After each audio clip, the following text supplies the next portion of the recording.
নমস্কার বন্ধুরা, ভালোবাসা রান্নাঘরে সবাইকে স্বাগত জানাই। আজ আমি অনেক রকমের সবজি দিয়ে ম্যাগি নুডলস বানাবো। আমরা ছোট থেকে বড় সকলেই ম্যাগি নুডলস খেতে ভীষণ পছন্দ করি। আর এইভাবে বানালে একটু স্বাস্থ্যকরও হবে আর খেতেও ভীষণ ভালো টেস্টি হবে। রেসিপিটি তোমাদের ভালো লাগলে একটি লাইক, শেয়ার আর সাবস্ক্রাইব করে দেবার অনুরোধ রইল। আমি এখানে 1 বাটির মতন ম্যাগি ভেঙে গরম জলে দিয়ে দিলাম। আর ম্যাগিটা একটু ফুটে উঠলে আমি গ্যাসের আঁচ বন্ধ করে দিয়ে ঢাকা দিয়ে কিছুক্ষণ রেখে দিলাম। আর কিছুক্ষণ এইভাবে রেখে দেওয়ার পরে আমি ম্যাগি জল ছেঁকে একটা ছাঁকনিতে রেখে দেব। এরপর কড়াতে পরিমাণ মতন তেল দিয়ে দিলাম।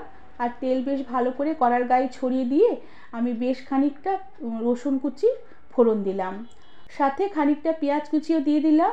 এবার রসুন কুচি, পেঁয়াজ কুচি কিছুক্ষণ একটু নেড়ে চেড়ে নিয়ে আমি কেটে রাখা জল ঝরানো সবজিগুলোকে দিয়ে দিলাম।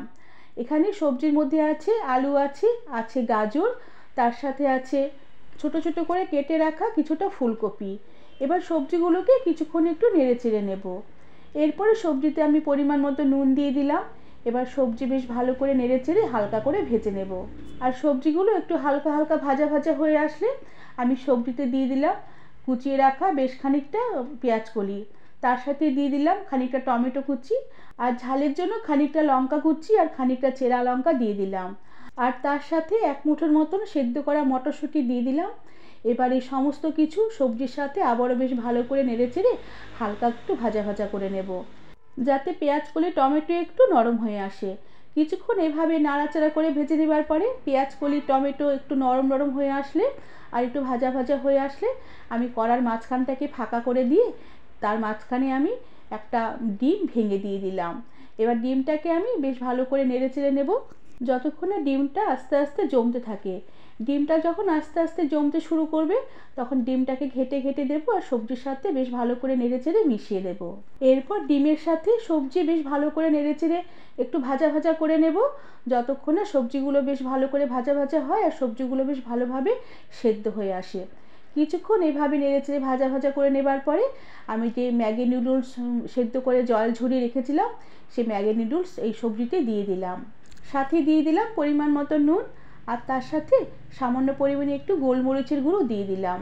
এবার নুন আর গোলমরিচের গুঁড়ো আর ম্যাগি নুডলস সবজি সব একসাথে বেশ ভালো করে নেড়ে চেড়ে মিশিয়ে নেব আর একটু ভাজা ভাজা করে নেব।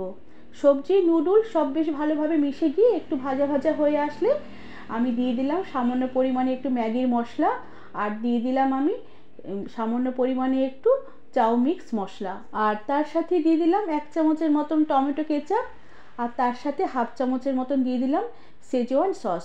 এই সেজওয়ান সসটা একটু দিতেই হবে, তাহলে এই নুডলসের স্বাদ অনেক গুণ বেড়ে যাবে। এবার এই সমস্ত কিছু বেশ ভালো করে নেড়ে চেড়ে নুডলস আর সবজির সাথে মিশিয়ে নেব। আমি এখানে খুবই কম তেলের ব্যবহার করেছি আর সবজি বেশ অনেকটাই দিয়েছি, আর তার সাথে ডিম দিয়েছি, আর তার সাথে আমি এখানে আটার নুডলস ব্যবহার করেছি। তাই সম্পূর্ণ রেসিপিটা ভীষণই হেলদি হয়েছে আর ছোট থেকে বড় সবাই বেশ ভালোবেসে খেয়ে নেবে। বন্ধুরা, আমার আজকের অনেক রকমের সবজি দিয়ে ম্যাগি নুডলসের রেসিপিটি আশা করি তোমাদের ভালো লেগেছে। আর ভালো লাগলে একটি লাইক, শেয়ার আর সাবস্ক্রাইব করে দেবার অনুরোধ রইল। আজ তাহলে আসি, পরে আবার একটি নতুন রেসিপি নিয়ে দেখা হবে। ধন্যবাদ বন্ধুরা।